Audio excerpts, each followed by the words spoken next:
You cannot be overweight and out of shape unless you live a life that supports it. I'm Daniel. I'm a fitness enthusiast. Welcome back to the channel. Think about that quote real quick. You can't be overweight and out of shape unless you live a life that supports it.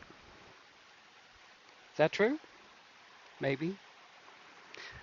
For the purposes of this video, my qualifications are I've never really been over fat. I don't know why. I think I know, but I'm not sure. My metabolism is pretty fast. I'm not sure why. I think it may have something to do with ADD. ADHD is called now. Um, I struggle to keep my weight up. If I miss meals, it'll drop down quickly. The easiest way I control it is timing on that. I'll get more into that. So full disclosure about my weight, the heaviest I have ever been was 189 pounds.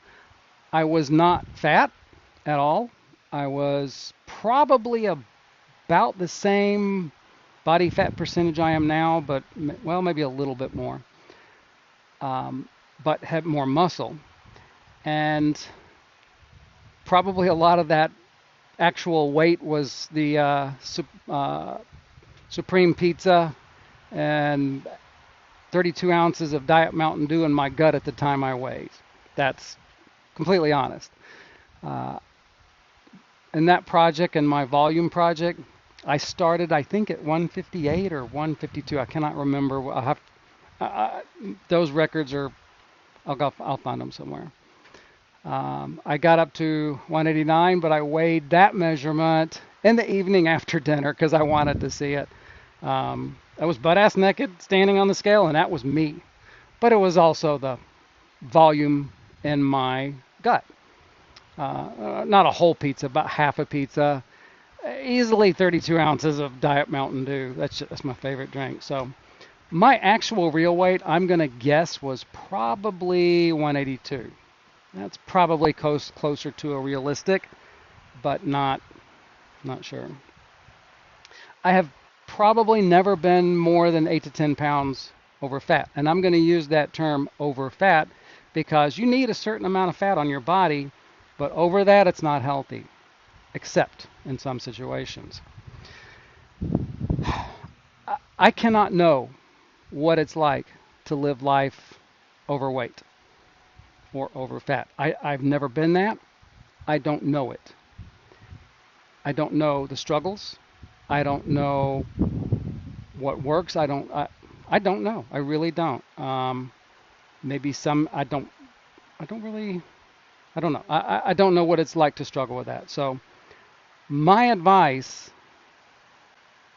it needs to be taken with a grain of salt or even a whole salt lick because I cannot identify or work within that mind of the struggle. I don't know. I can give suggestions. I can give ideas. I can even give hints. I can even give you a meal plan or give you a diet. That's not going to fix the problem. It's not. My metabolism in this world, in this life, I mean, in our society, I have a slight advantage. Most people, even if I don't know if it's possible for me to be lethargic. I constant motion. If I don't stay moving, my body actually physically hurts. In fact, if you have an ADHD child and you keep trying to tell them to sit still, to pay attention, that's the opposite of what will happen. They will focus on sitting still and looking like they're paying attention rather than actually pay attention. Let them move. Let them move. If they don't move, they physically hurt. At least I did. I spent all of my focusing on staying still and looking like I was paying attention. I could not think about what was being said, so keep that in mind. Those kind of problems go along with other things. I've talked to other trainers, actually other people who are involved in working with overweight people. from personal trainers giving advice about being overweight, about what to do about being overweight, it comes off as sounding a bit parental, I think.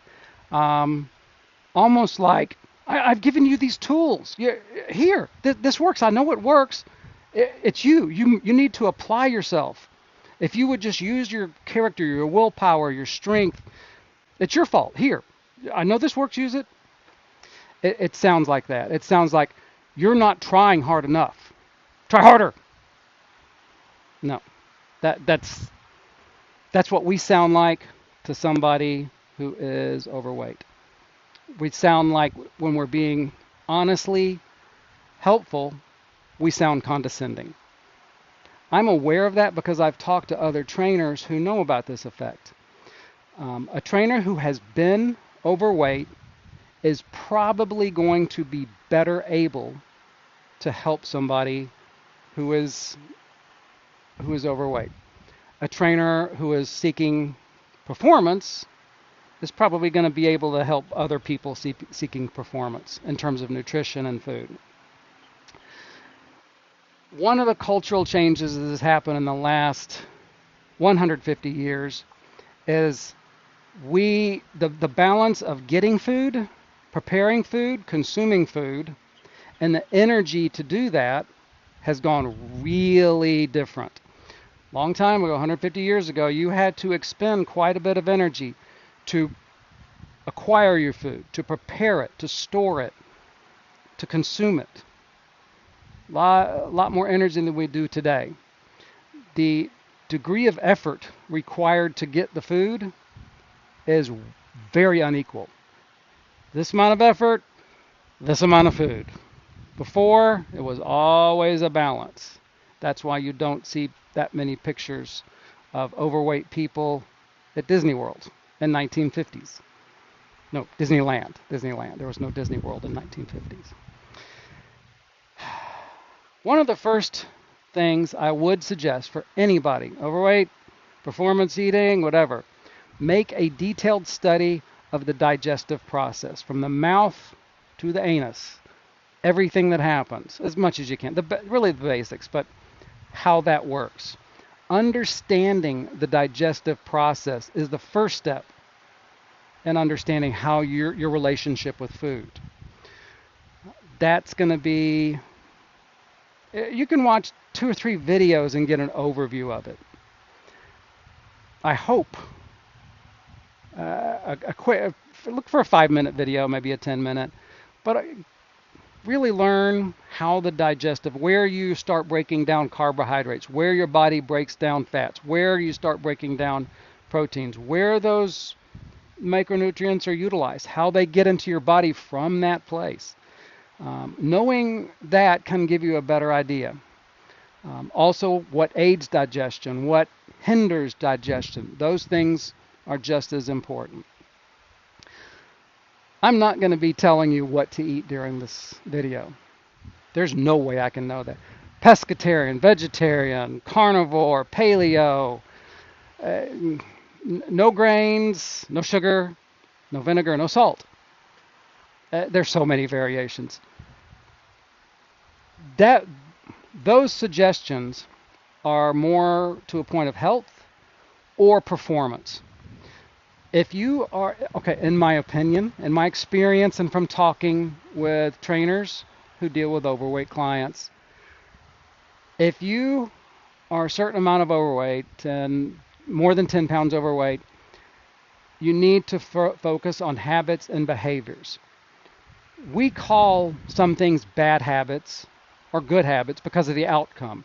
They are really just habits. There's no bad or good. We apply bad or good to that habit because of the outcome. So you want to look first at the habits that are causing the weight to come in. That's a difficult thing. It's better to ask other people, have you noticed anything I'm doing that might cause me to gain weight? Now, they're going to give you all kind of wrong answers, but the most thing you want to listen for is patterns. Is there a consistent pattern? You may want to examine that point. My thing went a little, fix that, sorry. I'm experimenting with a new setup, so sorry about that. I have my notes down here so I can see, and I've got to make sure it stays stable. I'll work on that. Let's for a moment pretend I am a food expert. I am a diet and nutrition guru. I have been lean all my life, so I must know how to do it, right? All right, so here goes my eating pattern that I'm going to tell you. First of all, don't eat after 6 o'clock. I've done that for most of my adult life. I don't eat after dinner. Occasionally I do. If I do, I don't sleep well. I have digestive problems in the morning. But if I don't eat after dinner, I am perfectly fine. Now, I'll usually eat somewhere around sometime between 7:30 and 9:30. That varies depending on what's going on at home or in here, either way. So I do not think my food intake, what I eat, has as much impact on my leanness as how I eat it. Another thing I do in terms of eating is when I'm working. By the way, I'm a gig worker. I do DoorDash, Uber Eats, and whatever gigs are available, hopefully Amazon Flex soon. I love this kind of work because I can work when I want, stop working when I want, and attend to medical needs as best as possible. I really do like the work. Don't think that I'm bringing myself down. I prefer this. Okay. That's at no eating after 6 o'clock has been my go-to weight control thing. It's easy. And it makes me feel pretty good. The next morning when I wake up, I feel pretty good. Some people have told me that's similar to intermittent fasting. I don't know. I have not studied or looked at intermittent fasting because I haven't felt like I needed it. I may look at it someday. I do things a little different, especially as I've gotten older. I no longer have a gallbladder, for one thing. Let me let you first know that. I think about 5-6 years ago, I had my gallbladder removed, gallstones. It came out. So I have to limit my fat intake. Now, I do not limit my fat intake because I'm afraid of fat or because I think fat will get me fat. I limit my fat intake because my gallbladder that used to store bile, I can only produce a certain amount of bile to break down the fatty acids in my digestion. About 15 to 20 grams of fat. After that, the next morning I'm going to notice what happened. And I'll let you look up. Anyway, it's temporary. It's not a big deal. I'm used to it.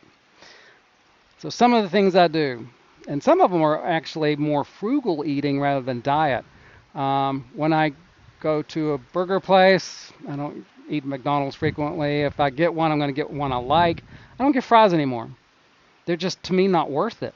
I may have one or two fries if somebody offers me one, but I'm just not going to pay for it anymore. It's not worth the money. The taste does not equal the money to me. Let's see. Look, I'm got it used to my note change here. The most important tool I have ever used to help people lose weight, the only thing I have ever noticed any success with at all, was a meal planner. And it's simple. You can use your notes, your notepad on your phone or device. You can even use your calendar. Just make a plan one day ahead of time. That's basically what a diet is. Just get control of your food. Get control of what's going in just by writing it down. Write down what you like right now, 3 or 4 meals, and just practice getting that control down. You make some adjustments and notes, and then over time, you'll make better choices. You'll see it. You'll see what you need to make. You'll notice, I need more vegetables. Oh, this was not a good choice. You'll see it. When you eat by accident or mindless eating, that's a bad habit. The bad is the outcome. The habit is not a problem. It's a bad habit because of the outcome. You get overweight. A good habit would be Practice mindful eating. One step, look at it. Have a meal plan. You'll make mistakes. You'll have some days where you just go completely off the meal plan. I get that. I do see the advantage in one free day a week, at least for some people. What I advise people to do is make notes during the week of cravings you have, and you're allowed to eat it on your free day. By the time the free day comes, most of those cravings have already passed, so you ride that craving wave. Oh, one of the best books I like is a very simple book. Dr. Darden's, I think it's called Small Steps to a Fit Body, or Small Steps. Just look up Darden Small Steps. You'll find it. It's just really a collection of hints and habits. Any 5 of them will help you get lean. Literally, just 5 habits will help you get lean. There is also a few other skills that I practice occasionally if I notice. If I'm having problems with digestion, I will practice this series of habits. My friend Doug Spratt and I used to work with him when I was at Body Coach. We spent about a year going around to restaurants, especially fast food places, just because that was convenient. And we would observe people eating.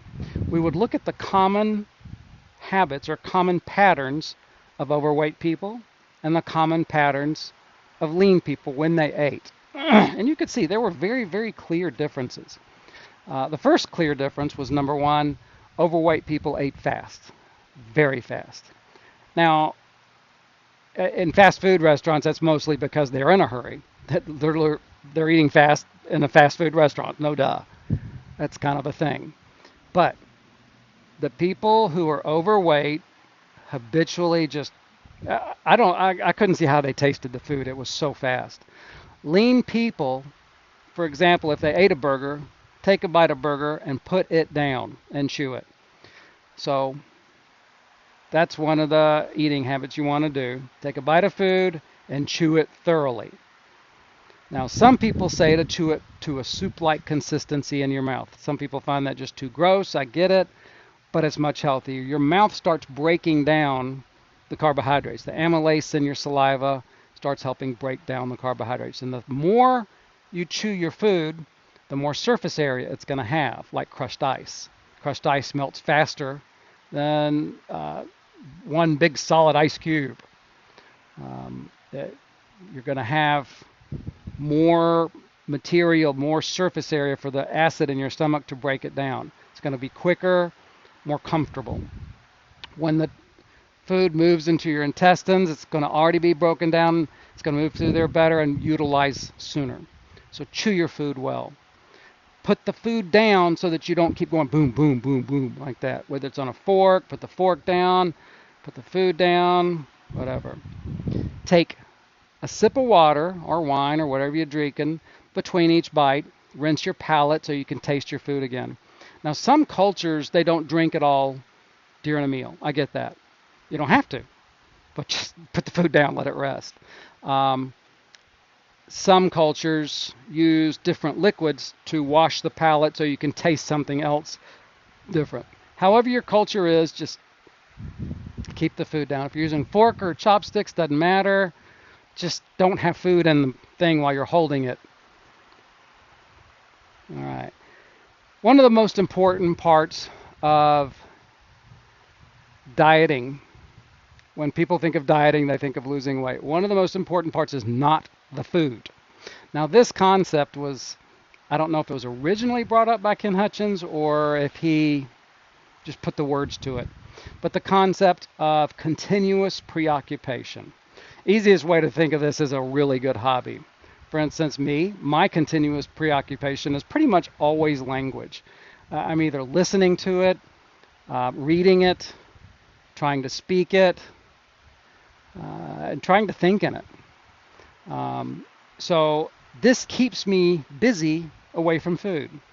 Keeping busy and staying away from food is the whole point of continuous preoccupation. If you can focus on something else other than how hungry you are, how good that pizza looks, oh, how good that smells, something else on your mind that overwhelms your thoughts, some hobby, some passion, some pursuit, anything like that. Oh, on the four meal habits, chew your food, drink water. Oh, no, chew your food, put the food down. Maybe that's out of order. Drink between each bite and leave a small bite of each thing on your plate. Get in the habit of not eating everything. I get it. I don't want to waste food either. But until you are lean and make better size portion selections, you're going to have to do that. When you make better size selections, you, you'll be fine. Eventually, you'll come to a point where you are lean, and you're going to try to maintain that. You want to look at the habits that help you get there, and if you've made the right habits, you won't have to change anything. That leanness will just stay. You'll eventually get to a point where you won't gain weight, you won't really lose it. You'll maintain that body. You'll strength train, you'll get stronger, maybe a tiny bit of muscle gain. But at a certain point, you're going to start going for performance eating.